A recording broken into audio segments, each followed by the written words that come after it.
It's Monday here on the North Shore Drive podcast. I'm Chris Carter from the Pittsburgh Post-Gazette. We're going to be joined by Ray Fittipaldo, one of our great Steelers beat writers. We're going to talk about the Steelers wide receiver situation in depth in this episode because the Steelers need to add to this wide receiver room. But how do they do it? Draft, free agency, who are their options? And though their history of picking wide receivers in the draft is great, this is a new front office. What are going to be the challenges with the new scouting department? We'll talk about all that here and more on the North Shore Drive podcast. Let's get into it.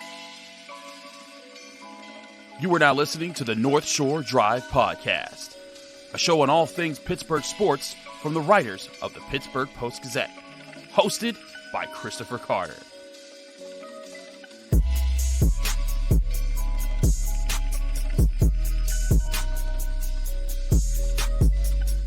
Hello and welcome to the North Shore Drive podcast from the Pittsburgh Post-Gazette. I'm your host, Chris Carter. He's Ray Fittipaldo. This is a Monday, Wednesday, and Friday podcast. You can get on your favorite podcasting apps and on YouTube. Like this video if you enjoy it. Subscribe to this channel to get all of the episodes of this show and all the daily content that comes out from all of our Pittsburgh sports writers across the Post-Gazette. As always, this show is brought to you by Mike's Beer Bar, the best bar in all of Pittsburgh. When you go to Mike's Beer Bar, they have over 500 different available beers. 300 of those beers are local. 80 of those local beers are available on tap. We'll talk more about them in a minute here. But Ray, I want to talk to you about the Steelers wide receiver situation because it was a very up and down season as far as the talk about this group because, 1 minute George Pickens is catching 70-yard touchdowns. Next minute, he's not blocking well enough, and then he's being talked about, and then he's talking about things that kind of shine light on him. Diontae Johnson's making comments, and then at the end of the season, both of them are making plays in big situations to help them get to the playoffs. It was just a very roller coaster season for the Steelers in general, but wide receiver specifically. At this stage, though, I think you look at reasonably the guys who you expect to be here next year: Diontae Johnson, George Pickens, Calvin Austin. All right. Feels like to me the Steelers are going to need to add to this wide receiver room, and soon. Where do you see them making this add? Is it a free agency type of year, a draft type of year, or do they do it with both types of ways? I think it's probably both, Chris. I'm probably looking at a low to mid-tier free agent receiver coming in. Another version of Allen Robinson. Obviously, you're not going to pay that much money, to a guy like Robinson. But a veteran who could maybe be a mentor to those young receivers and hopefully have a little bit more left in the tank than Robinson did this past season. So I think that's a move that they could and should make. I don't think they're going to break the bank, but I also think you have to invest in a young receiver too in the draft because Diontae Johnson is entering the final year of his contract. And honestly, Chris, I don't know what the likelihood of him signing another deal is. I think Pat Freiermuth is going to be the bigger target this offseason for an extension. I think they want to get that done first. Perhaps they could do Johnson again, but I just don't get a strong feeling that they want to go down that road again. So that's something to keep an eye on. So I think it's going to be both. I think it'll be a low to mid-tier free agency signing, and then I think it'll be a day 2, early day 3 type of pick for a young receiver. Yeah, that's where I see it as well. I feel like you said, even if they had another wide receiver in the mix, you need to have an answer for what's going to happen with Diontae Johnson next year. Because like you said, Diontae Johnson, if he signs another extension with the Steelers, that's big money he's going to be signing for. Yeah. He can ask for a lot of really good money, and that's going to be something I think the Steelers might not be as interested in because they need to pay other guys coming up soon. George Pickens' contract is going to be coming. And I think that's the really big thing here is that Pickens isn't due money this year, but after this year, they're going to have to explore that. And, this was what his third year in the NFL. This will be his third year in the NFL coming up. So after that, you're going to be on the last year of his deal. I feel like you're going to want to get him to sign a deal before, that fourth season starts to kind of quell any, imagination of him not being with the team long term with his playmaking ability. And if you signing him, it's going to be really tough to sign Diontae Johnson and then address other things like Pat Freiermuth, like Najee Harris, those type of guys that they need to pay coming up soon. So all that being said, I'm right with you. They need to find other answers that can be other compliments to the wide receiver room that once Diontae Johnson leaves. Because again, Calvin Austin, I thought he had flashes, but in his first real NFL season, because this was his second year in the NFL, but he was hurt all of his first year. I think he had flashes, but they were obvious. Like, hey, there's ways he needs to grow. He didn't deal with press very well. When guys pressed him at the line of scrimmage, he didn't know how to get off of that, and he could get better at that. But you can't bank on that. And I do think it would behoove the Steelers to go get somebody who can kind of challenge to be the second or third option behind Pickens in the future. Yeah, absolutely. And, people talk about this as a huge year for Kenny Pickett. It is. But I think it's a huge year for these receivers too. Mm-hmm. This is a huge year for George Pickens. Do the Steelers want to invest big money in him in a second contract if they think he's going to continue to maybe be kind of a pain in the neck that he has been? So they're in a really interesting situation. Right now, Pickens, they have him for 2 more years under their control. Excuse me. But I think we'll get a sign this offseason of how strongly they feel about the future. I think if it's a early day 3 pick, maybe one of the 2 4th-rounders, that's probably a signal that, they're probably thinking about re-signing Pickens. Listen, if they go 2nd-round receiver, I don't know. Maybe that's a sign that, maybe they want to get their number 1 receiver for the future in this draft. It's a very good draft for receivers. So I don't think they've made their decision on that right now. I think Mike Tomlin is a big George Pickens guy. He believes in him. But it remains to be seen how much the front office wants to put up with some of the headaches in the locker room, some of the effort stuff on the field. I mean, that's a big part of this equation too. It certainly is. And if I remember correctly, when they brought in Allen Robinson, the idea was that he could be a guy who could help settle the room, be a veteran leader. But it's kind of tough for you to be a veteran leader, right, Ray, when you're not contributing in big ways. Like, if you're going to be a veteran leader, like Jericho Cotchery, when he came in back in like the early 2010s, he was one of the leading receivers on the team. Like that was, and that was with a young receiving core. So he could set a tone in a different way there. Allen Robinson was the 3rd option in the receivers and like the 5th or 6th option in the total offense. So, it's tough for that guy to have a voice in the room unless it's, unless it's like, trying to think of like a Terrell Owens or someone comes in with this huge resume, and it's like obviously he's not what he used to be, but that guy is like one of the greatest receivers of all time, and Allen Robinson is not in that category. But with that being said, I do think there are options in free agency the Steelers could consider. One of which was I recently tweeted about because he attended a game that I covered for Pitt basketball. We'll talk about who that is, a local favorite, in a minute here on the North Shore Drive podcast. Chris Carter, Ray Fittipaldo, stick with us. We got a lot to discuss. But first, I want to talk to you guys about Mike's Beer Bar, the best bar in all of Pittsburgh. When you go to Mike's Beer Bar, you're going to walk in, you're going to be wowed because it is a heaven for people who love beer and love sports. Mike's Beer Bar has over 20 televisions that literally, they're always on sports all the time. And when you're there, you can reserve any of those televisions to be on whatever game you want. You want to watch women's hockey? It's there. Penguins game or any other NHL game, that too. Pitt basketball, NBA, any action you can get. Duquesne basketball even. They've had people reserve televisions with those games specifically for them. It all can happen for you right at Mike's Beer Bar. And when you're there, you're also experiencing one of their 500 different available beers.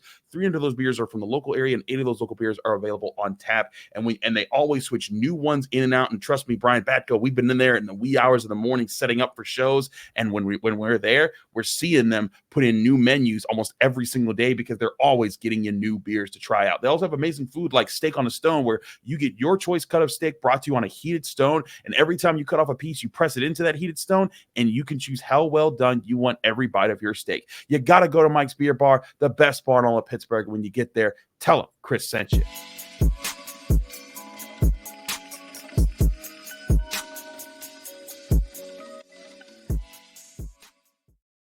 Back here at the North Shore Drive podcast from the Pittsburgh Post-Gazette, Chris Carter, Ray Fittipaldo. We're talking about the Steelers wide receiver situation. And Ray, one thing kind of popped up when it was kind of interesting. I'm covering Pitt basketball. They're beating down Louisville at the Peterson Events Center. It's a pretty packed venue. And at one point, they show a former Pitt favorite Tyler Boyd. He's there courtside. He points at the camera, and he's on the Jumbotron, and everyone starts cheering. And I tweet out that he's there. And then all of a sudden, everyone's like, please come on, Tyler. We miss you. Come on, man. Come back to the Steelers, back to where he's from. You know, that guy, he came from this local area. And look, he's a local guy who excelled at Pitt for many years and was a big name going out. He would be I think he wouldn't be in the Terrell Owens category of a guy coming back, but he would be an interesting free agent candidate who I think the Steelers should consider if it's a reasonable price to bring him in, because he'd be a veteran. I think he's still a good veteran who could come in, and he could kind of operate as a slot option, I think, in between Pickens and Johnson lining up on the outside. What say you about him versus maybe some other free agent options? Yeah, I think football-wise, I think that would be a strong move that the Steelers should consider. Financially, how does it work now? Tyler Boyd coming off a second contract with the Bengals that paid him $43 million over the last 4 seasons. So let's say he's not in that ballpark anymore. Let's say he wants $7-8 million on a 2-year contract now. Do you want to make him your second highest paid receiver right now to maybe fill a void for a year or two? When you have a lot of other free agency needs that you're probably going to have to address as well. Cornerback, likely one of them.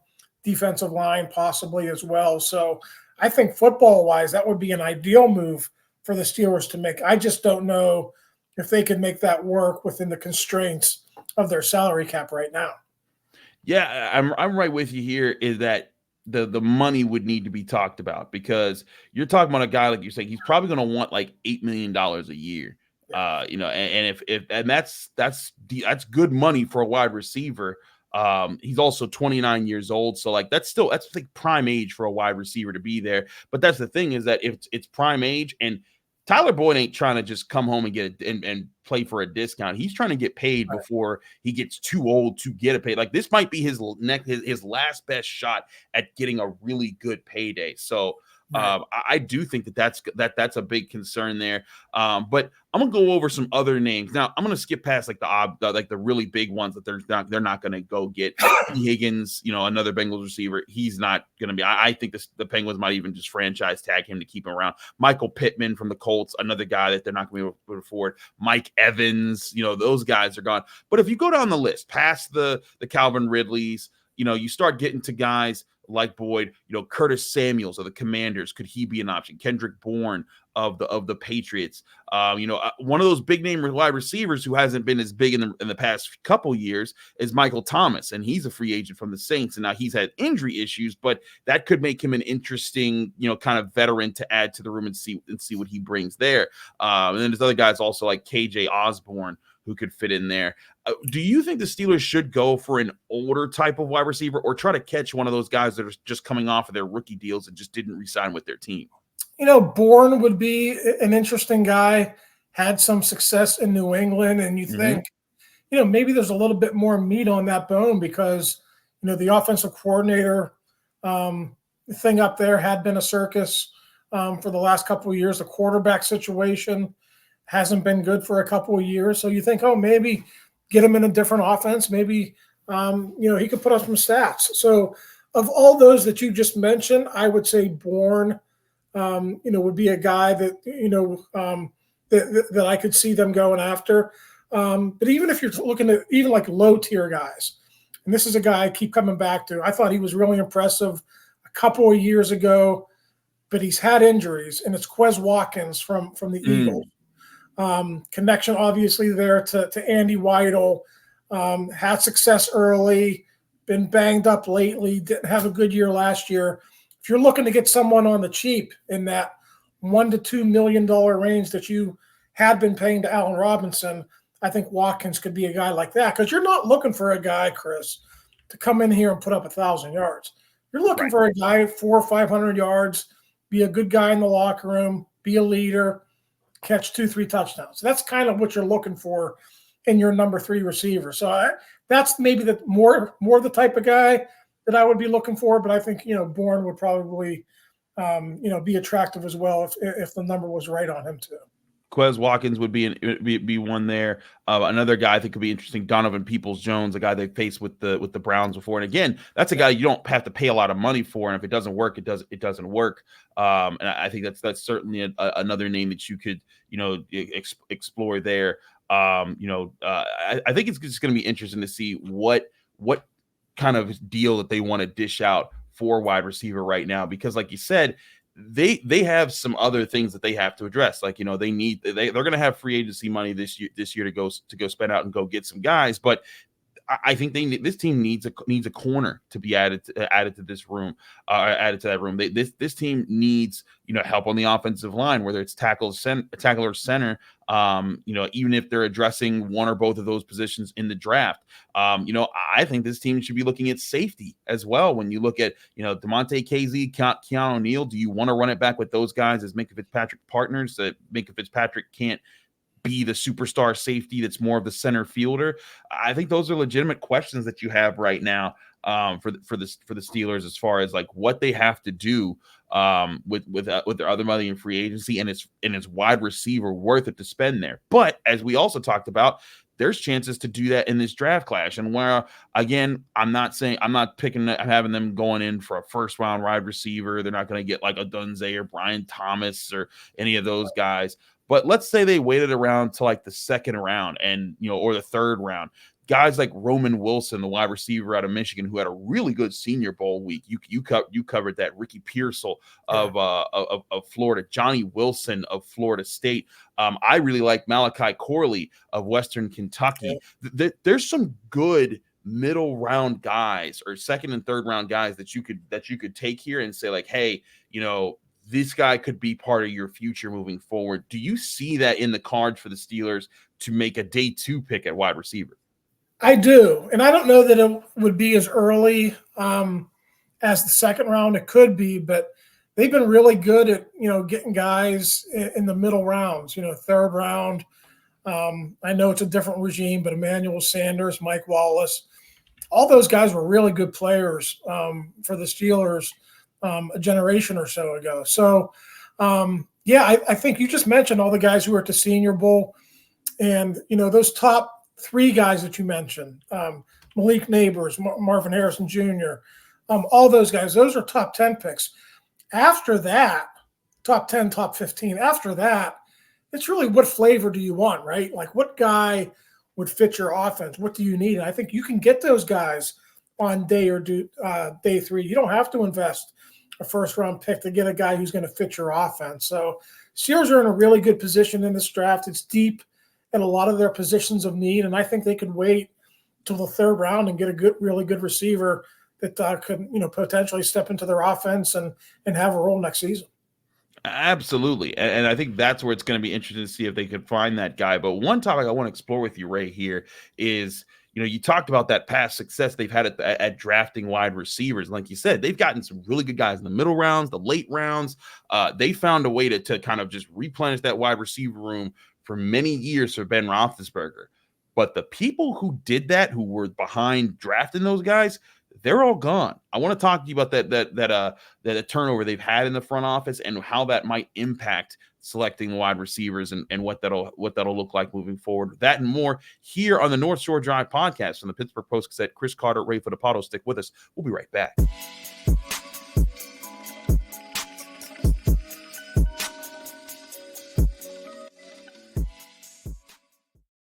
We're back here on the North Shore Drive podcast. It's from the Pittsburgh Post-Gazette. It's Chris Carter, Ray Fittipaldo.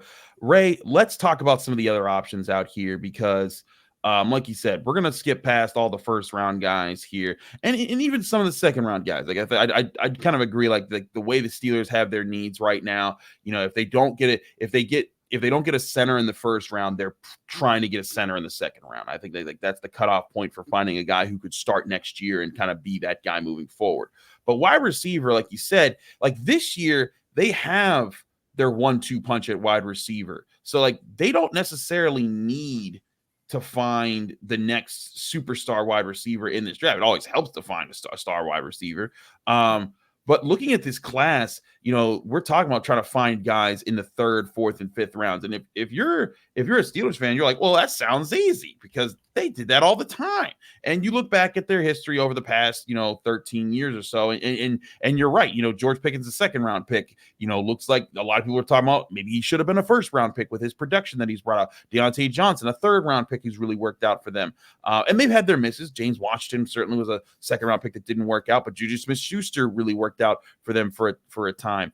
Martavis Bryant in the fourth round, though he didn't last long, he was definitely effective. Marcus Wheaton was a good third round pick who brought some veteran experience. And then, like you said, what they call the young money crew with Emmanuel Sanders and Mike Wallace and Antonio Brown. That was really kind of the group that kind of really channeled it and said, oh man, the Steelers are really good at this. So they've hit a lot there before. But as we've been talking about, it's not just Omar Khan and Andy Weidl that are different anymore. They've overturned a lot of the staff, guys like, Dave Pettit, Mark Gorshak, guys who were long-standing members of the Steelers front office and their scouting department, they're somewhere else now. So those are big changes that you're talking about in the front office. And, for a group that was able to find some of those talented players, what do you think the challenge is to kind of be able to get back and hit on wide receivers in today's NFL draft kind of climate? Yeah, I mean, this new regime is going to have to prove that they're just as good at drafting receivers as Kevin Colbert and his front office staff was. I think the thing that Omar and Andy have going for them, though, is it's a really good group of receivers this year. I mean, you don't have to, have a receiving specialist scout on your staff to break all these guys down. I mean, you can get guys probably in the fourth round who are going to end up being really good players in this league. So, I go back to Andy's time with the Eagles. I think he invested 2 first-round picks in receivers. I think he had a hit rate of 50%. Jalen Reagor didn't work out, but Devonta Smith has worked out to a degree. I think, Devonta Smith is a good player.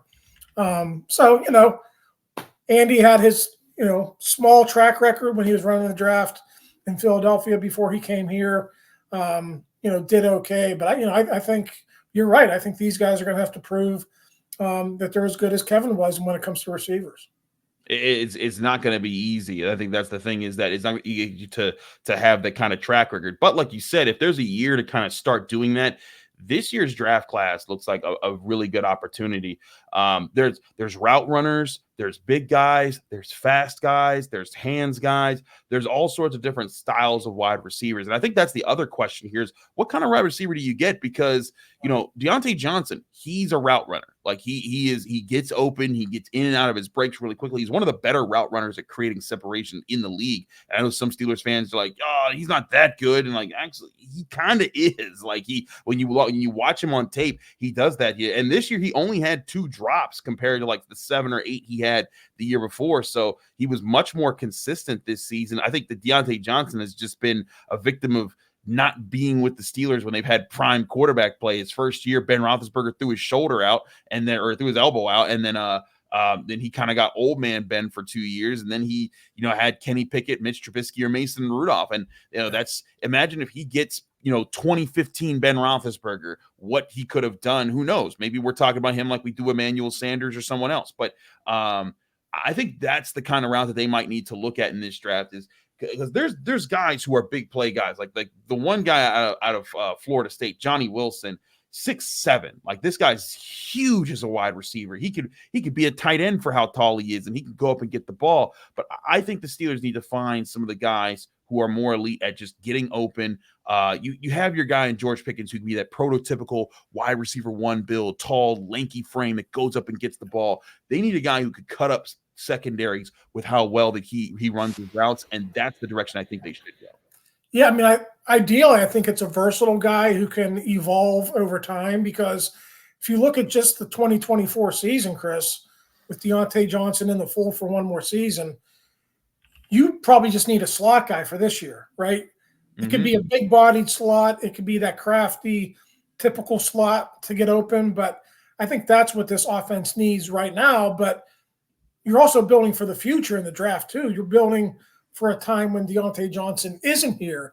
So I think that crafty route runner, that guy who can get open opposite George Pickens, is going to be really important beyond 2024, too. So the Steelers are really good at kind of the team building aspect of it, getting guys in place for roles down the road. And I think that's something to watch for receiver too.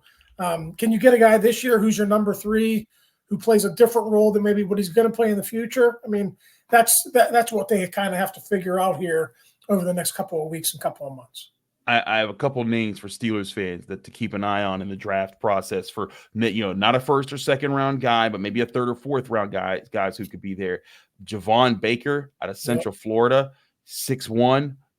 Just from what I've seen, I haven't studied every game of his, but from what I've seen, he's a good route runner. He has good hands. He can get up and go get the football. He can make plays deeper down the field. And he's 6'1", 205. So you can move him, or he could play on the outside, or he could play in the slot. He's quick enough to kind of get in there. Another guy, Malik Washington out of Virginia. Now he's smaller. He's 5'8". But he's really quick, has good ball skills, is able to snag balls that are right outside of his frame, and he can get out on people because you can line him up in the slot. So I think it's like what you said. Do you want a specific type of wide receiver? Do you want to get another outside wide receiver, a slot wide receiver? Do you want to get a flexible guy? And that's where it's going to be tricky to see where they want to get a receiver, because like we've been talking about, and we'll keep talking about with the draft, they have several positions of need. They can get a center, they can get a tackle, they can get a defensive tackle, a linebacker, a safety, a corner. There's so many positions out there. And so wide receiver sometimes seem like a luxury, but in today's NFL, with what you want to be able to do with your offenses, having athletic wide receivers can open up so much for your game. Heck, again, look at the end of the season for the Steelers. It wasn't that Mason Rudolph threw, some serious bombs to those guys. There were a couple of those passes Diontae Johnson and George Pickens just caught and took off for like 70, 80 yards. And it helps having those types of playmakers in your offense. So I'm with you. I think that that they could look here and find those guys in this year's draft, and that could kind of keep the confidence up in the front office that, hey, the Pittsburgh Steelers can still draft wide receivers pretty well. Because like you said, like the Eagles, they had a few misses over the past several years. You think back to Nelson Aguilar, he was a first round pick way back when that didn't work out. I don't think he was Andy Weidl's tenure, but like he was 2015. Yeah, Andy got there in 16. So that was before him, but like over the years, like the Eagles felt like they couldn't get it right at wide receiver because they kept picking high and they kept messing up. The Ravens, look at them, just across the division, they have picked at wide receiver. I think Zay Flowers has been a good addition, but I mean, how many times have they picked guys? Heck, Miles Boykin was an earlier pick for them, and he's like the fifth option for the Steelers this past year. So it is not. And I think sometimes Steelers fans, this is one of those places where you can say Steelers fans have been spoiled by good wide receiver picks over the years. But this is a place where I think that this new front office has to prove that they're just as good as the last one at finding guys without spending high at wide receiver. Yeah, I mean, look at the way the Green Bay Packers treat receivers. I mean, they draft 2 or 3 guys every year, and they've hit the last couple of years. Now the Steelers aren't going to do that, but don't be surprised if they take a receiver on day 2 or early day 3. They've done it a lot of years.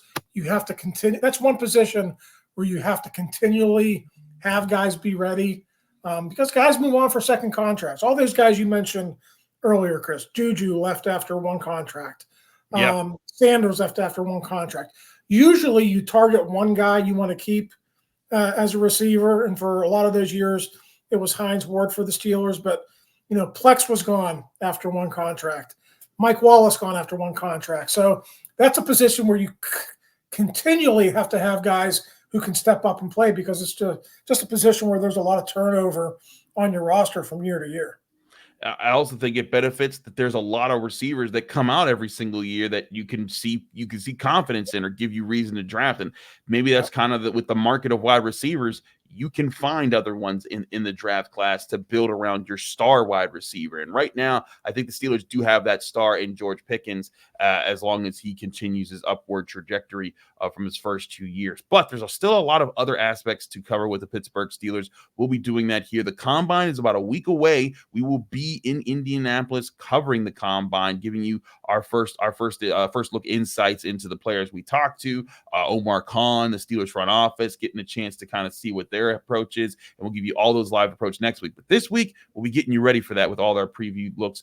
Stay tuned for more here from the Pittsburgh Post-Gazette and the North Shore Drive podcast. Chris Carter, Ray Fittipaldo, thanks again for tuning in. Remember to check us out on your favorite podcasting apps and on YouTube. Like this video if you enjoyed it. Subscribe to this channel to get all of our daily content and our Monday, Wednesday, Friday episodes of this show. And remember to check out our sponsor, the best bar in Pittsburgh, Mike's Beer Bar. From Chris Carter, Ray Fittipaldo, see you Wednesday here on the North Shore Drive podcast. Thank you for tuning in to another episode of the North Shore Drive podcast from the Pittsburgh Post-Gazette. If you watch this video on YouTube, please like the video and subscribe to our channel. For all the sports coverage from the Post-Gazette that we have to offer, visit post-gazette.com.